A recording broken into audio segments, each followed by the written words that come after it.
What's up, y'all? It's Chris. Here to do a predictions video for next weekend's boxing cards. You know, next weekend, next Saturday night is a huge night for combat sports fans or fight fans.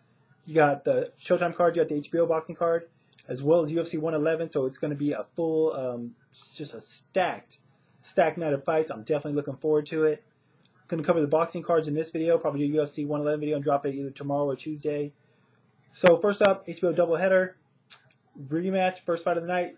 Rematch between Joan Guzman and Ali Funiga. Gotta admit, first fight I picked Joan Guzman to win. Obviously I was wrong. Well, the judges don't think I was wrong, but I think I was wrong. You know, Guzman's a very slick boxer, very skilled, very talented. I thought he'd be able to outbox Funiga. In the first 3 rounds, he was doing a pretty damn good job of it. But fourth round on, it was all Funiga. I don't really know what it was with Guzman, but Funiga just took over and dominated the rest of that fight. Although, once again, the judges disagreed, or at least a couple of them. I don't know what fight they were watching. I guess maybe they filled out their scorecards beforehand. That's the only thing I could think. And don't be surprised if that is the case. But no, Funiga looked really good in the fight. You know, I underestimated him. He's looked good every time out since I've seen him. Close fights every time, but well, this fight wasn't close. Regardless of the decision, the fight wasn't close at all. Funiga won. I don't see it being much different. Not to say that I don't think Guzman can't win. I do think Guzman can win. I mean, I did pick him in the first fight for a reason. I do think he's a very skilled, talented boxer, but I don't know. Mentally, he just doesn't seem to have it all there. He just seems to have, you know, whether it's outside the ring issues or something inside the ring in this last fight, he just doesn't seem to be as focused and as mentally tough as a guy like Funiga or a lot of other top boxers out there. So, do I think Guzman can win a decision? Yeah, but am I going to pick him to win this time? No, I got to go with Funiga. And I just hope Funiga gets a damn fair decision. You know, he's been in some close fights, and he just seems to always come out on the short end of the stick. I hope he gets a decision here, and he can finally claim a piece of the title at the lightweight division, because I do think he's one of the best fighters in that division. Moving on, main event of the HBO doubleheader, Boxing After Dark doubleheader.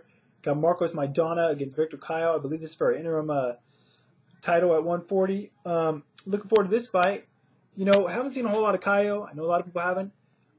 Saw the fight against Julio Diaz last year on ESPN. ESPN2, he pretty much dominated that fight. Impressive win, although Diaz is past his prime. Maidana, of course, everyone knows he's got the big win over Victor Ortiz, where he, you know, it was a war, but he ended up stopping Ortiz. Maidana's only got 1 loss, all but 1 win by KO.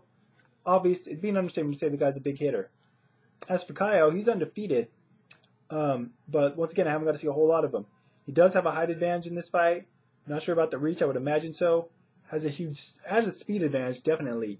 Maidana, got to give him the power edge. The biggest question mark for me in this fight is Victor Cayo's chin. Not having got a chance to see it get tested. I don't know if he could take a punch or how well he could take a punch. Obviously, he's going to need to be able to take a good punch against Maidana, most likely. Another key factor of this fight, and once again, I won't know until fight night, is the ring size.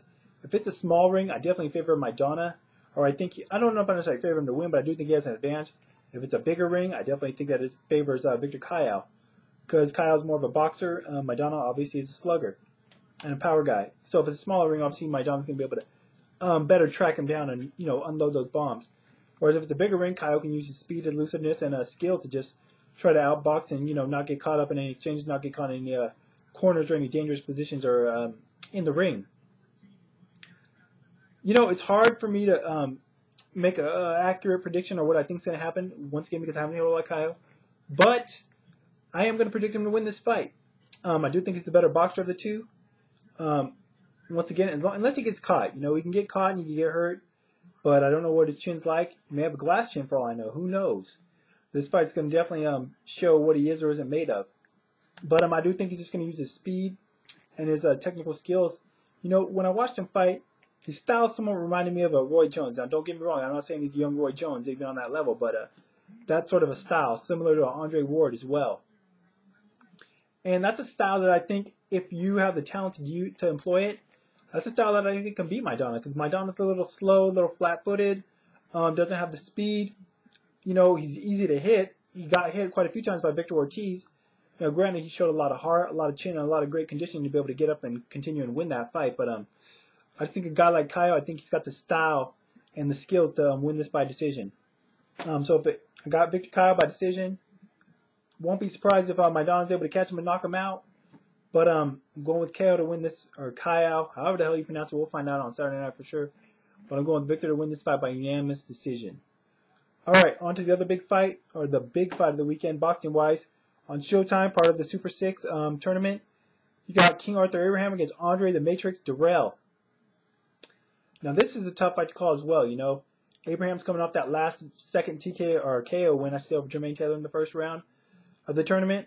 Andre Dirrell's coming off the split decision loss to Carl Froch, which is a close fight. A fight a lot of people actually thought Dirrell won. Myself, no, I thought Froch eked it out, but I do think it was a close fight either way. Dirrell has the height and the reach advantage here. Definitely, I would say he has the speed advantage. And I do think he's a little bit better of a technical boxer.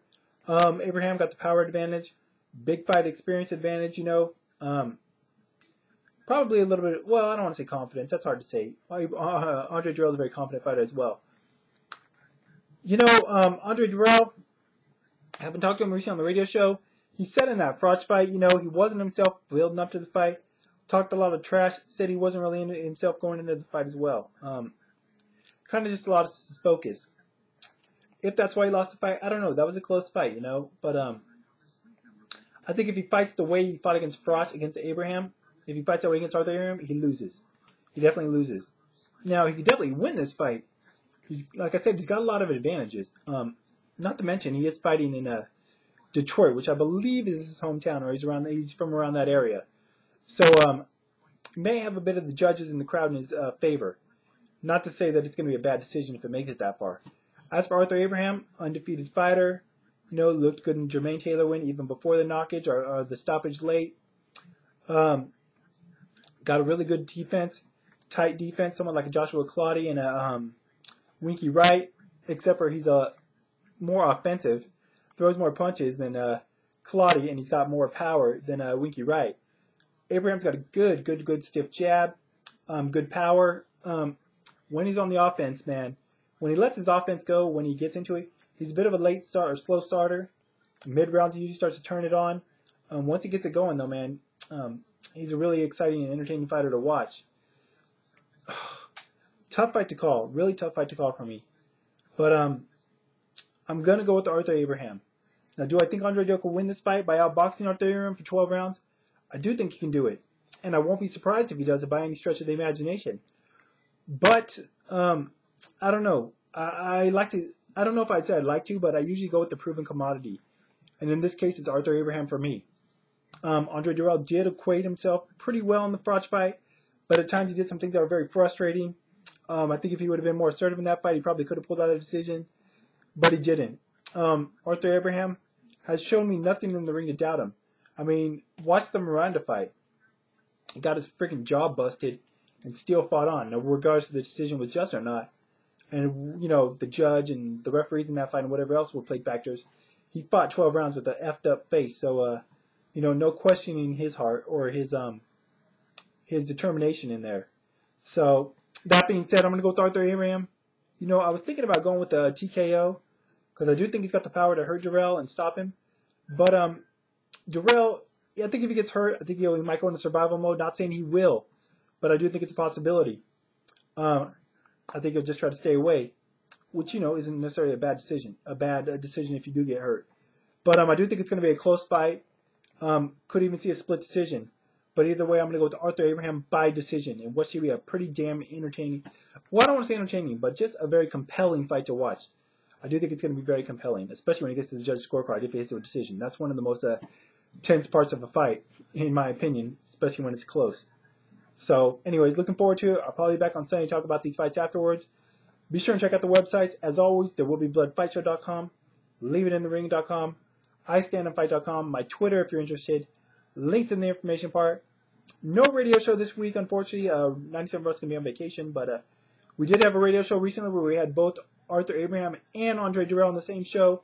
So if you didn't get a chance to check that out, go back and check it out on the podcast. You can catch the show on blogtalkradio.com/leaveitinthering. Go check that out. It was a really good show. It was good to be able to talk to both guys back to back and get their thoughts on the fight. So you get to hear what they think about the upcoming fight and each other. So that's it for now. Until next time, y'all. I'm out.